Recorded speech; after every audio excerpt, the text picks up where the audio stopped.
Hey, what's up everyone? Dr. Tony Crone here, and as promised, we are talking about diet and nutrition today, okay? So, super fun topic. I know that everyone wants to learn about it, but it actually is really important because the things that you constantly put in your body may not have an immediate effect that you notice right away. Say you were younger and you had a lot of sweets as a kid, you didn't have any repercussions from that, but the more and more overuse over time, you're gonna start to notice more aches and pains. So let's back up a little bit. Okay, so the typical standard American diet, the really sad diet, is lots of sweets, lots of breads, lots of grains, lacking good veggies, fruits, lean meats, things like that. Okay, so the three biggest things that Americans take in is refined flours, sugars, and omega-6 oils. Okay, those fatty oils that you cook with and that are in other products. Okay, so what those are pro-inflammatory foods that create different cascades throughout the body.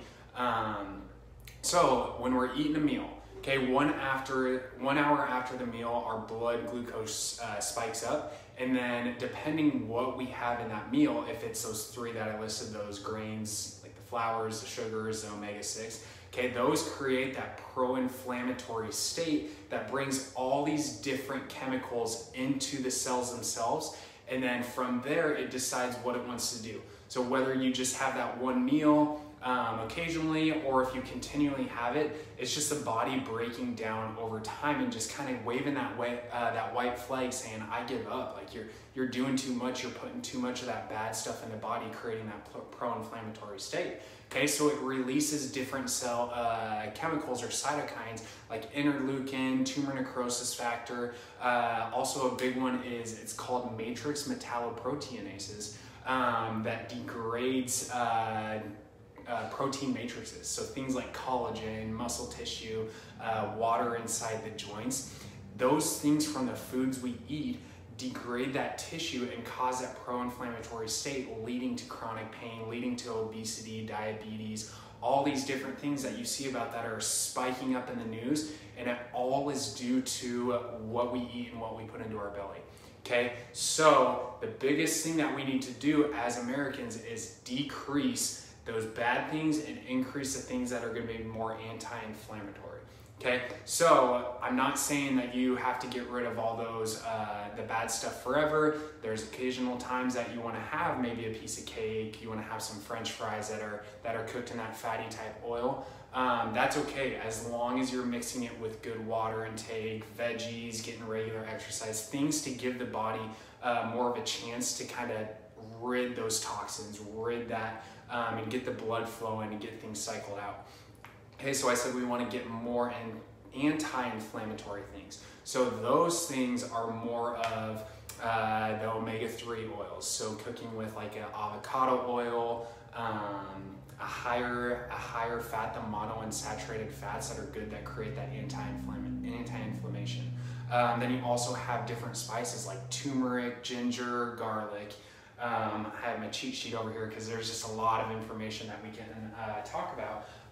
But another big one is vitamin D. Now we don't have a big issue with the vitamin D during the summer because we get that from the light, from the sun itself. But if we aren't getting that and our vitamin D levels are low, it can lead to different, just like low back pain, widespread joint pain, things like that that are really exacerbated by our diet with that pro-inflammatory foods that we put in. Okay, so anything that you may be feeling, whether it's been long-term or it's just starting to kick up, a lot of that could be what you could be putting into your body. Okay, so think about what you're doing, what you're eating. Yeah, you may have a high metabolism right now, but it's going to catch up to you in the future. Okay, so we got to get you into a more active lifestyle, a more anti-inflammatory diet to just help control the cells so that we can live a healthier lifestyle.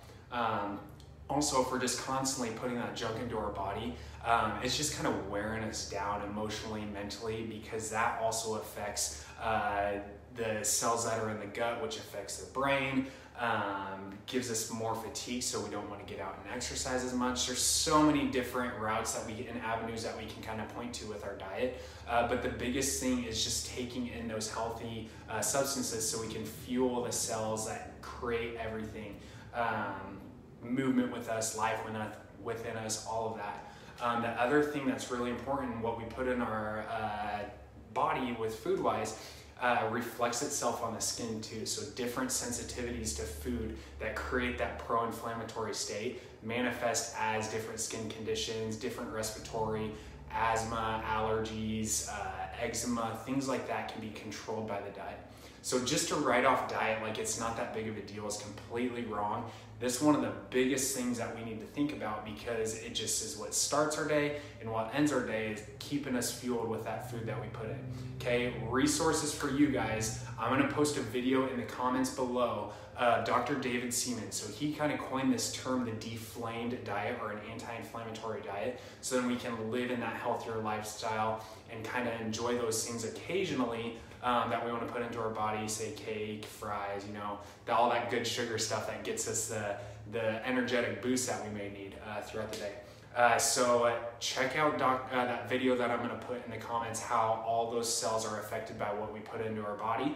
And then also he has some other resources that you can check out as well. His books that he has, the Deflamed Diet itself, super easy read, and it kind of goes more in depth with that. And then also he has a book right here that I'm starting to read, what you put in your diet, I don't know, it's backwards, how you put the Deflamed Diet to stop joints, muscles, bone aches.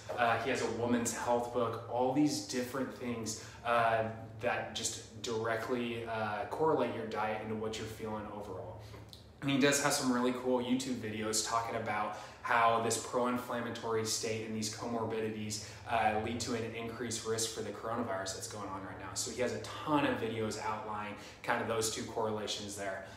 So like I said, diet is super important. What you put into your body, getting exercise, everyone needs to think about that.